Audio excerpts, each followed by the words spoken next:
So let's discuss what the notch is. The notch is basically this black thing at the top of the smartphone screens. It first appeared on the iPhone 10, and to no one's surprise, every other company followed. The past 12 months in the smartphone industry has been nothing but like notch city.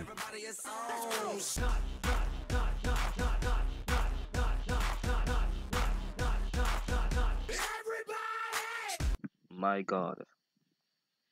So instead of trashing on it, I wanted to look for a different opinion, one that will kind of back up the notch, supporting it, I guess.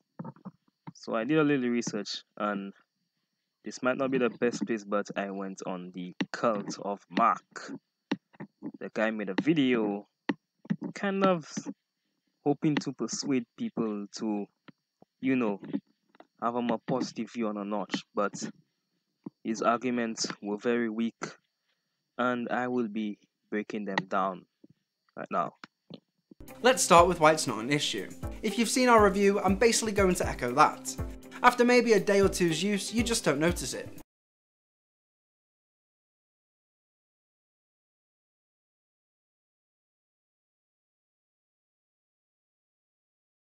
It's not in the way when browsing the web or watching videos, especially if you don't scale them up so they're not edge to edge, and then even when I do, the notch doesn't bother me. It's not in the way when browsing the web or watching videos, especially if you don't scale them up so they're not edge to edge.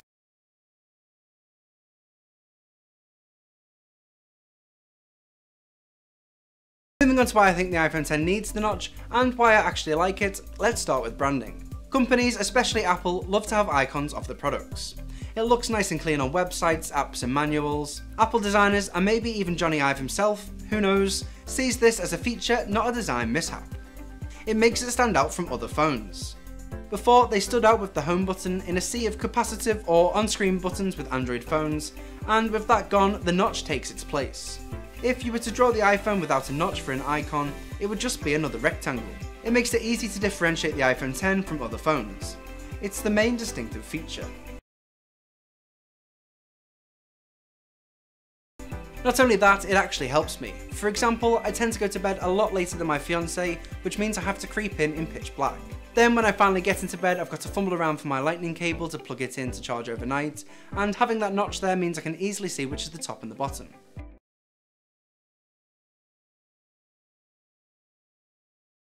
Finally, while it does take space away from the information out of the top bar, it actually means that it doesn't interfere with any portrait apps, giving them more room to work around. It just cuts up at the top, then anything below the notch is for the app developers to work with.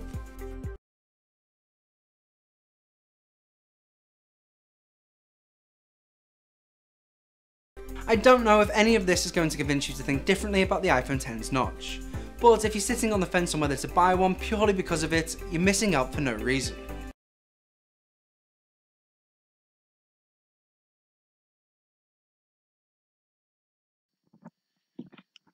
So, despite all that, he did say one thing that kind of hit me.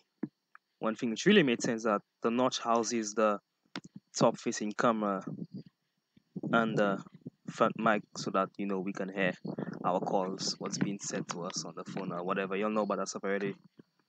So that kind of changed everything for me, because we're asking for phones with thinner bezels.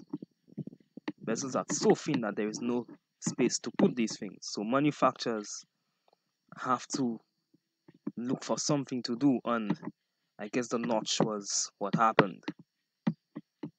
And kind of makes sense, because like if we take out the front camera, everyone will complain. No one will buy the phone. And where can we put the speaker? Behind the screen? Well, I think a phone already has that. But anyways, my god.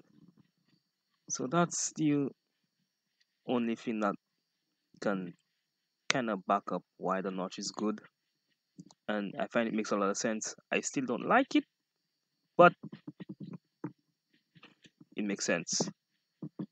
And I must commend some companies that they actually find a way around the notch. Like they literally have this pop-up camera at the back. It's pretty impressive. I could never think of it myself. So yeah, but even though I still think that the notch kind of sucks. I mean, yes, I know its purpose. Don't have that much hate towards it now, but I think that it's kind of our fault that it's there because we're asking for phones with thinner bezels. Maybe, or it's the company's fault for making phones with such thin bezels because it seems as if they don't know what to do anymore. So they're just shaving off millimeters on the phone screens, on the bezel, sorry. So yeah, I mean, hope you enjoyed the video. I'll be making more technology commentaries. And if you'd like to see game clips, you know, put it down in the comment and I'll work on that. So, bye.